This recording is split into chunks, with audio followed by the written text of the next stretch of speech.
السلام عليكم ورحمة الله وبركاته أحبتي في الله متابعين قناة تفسير الأحلام مع رانيا. هقدم لكم النهاردة تفسير رؤية حشرات تخرج من الجسم في المنام.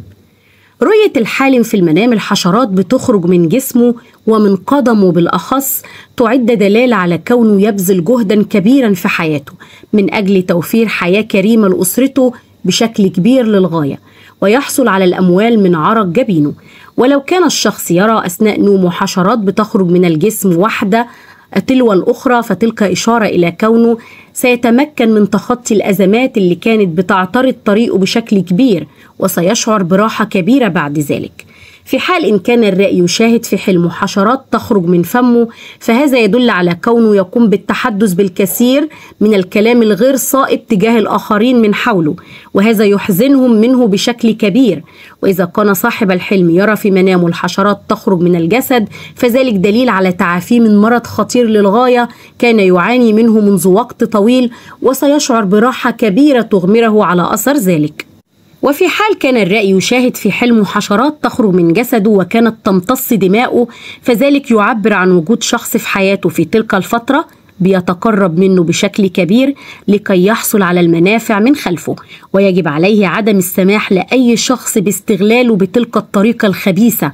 وإذا كان صاحب الحلم يرى في منامه حشرات تخرج من الجسم، يشير إلى تجاوزه أيضا العديد من العقبات التي تعترض طريقه.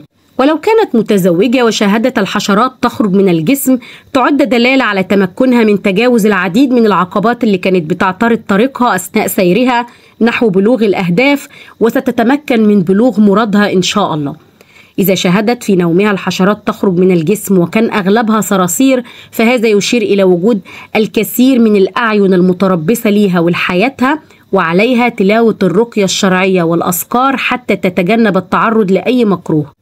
لو كانت مطلقة وشاهدت إن الحشرات بتخرج من جسمها، بيدل على تمكنها من تخطي الكثير من أحزانها خلال الفترة القادمة وتحسن أوضاعها بشكل كبير.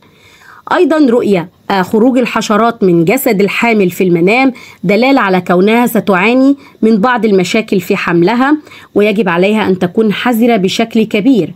وإذا شاهدت أن الحشرات تخرج من جسمها وكانت سامة، يرمز إلى كونها بأشخاص يرغبون في إيذائها بشكل كبير ويقومون برسم الألعاب الخبيثة عليها، ويجب عليها توخي الحذر في الفترة المقبلة. أما رؤية العزباء للحشرات الطائرة بتخرج من الجسم، تعد علامة على كونها سوف تواجه بعض المشاكل في حياتها. ولو كانت الحالمة ترى أثناء نومها حشرات بتخرج من جسمها وسلمت من أذاها، يشير إلى أنها على وشك أنها سوف تتمكن من تخطي أزمة كبيرة كانت تمر بها. وإلى هنا تنتهي حلقاتنا، ونلقاكم في تفسير جديد. فلا تنسوا دعمنا دائما بالإعجاب بالفيديو والاشتراك في القناة وتفعيل الجرس ليصلكم دائما كل ما هو جديد لنا. إلى اللقاء، والسلام عليكم ورحمة الله وبركاته.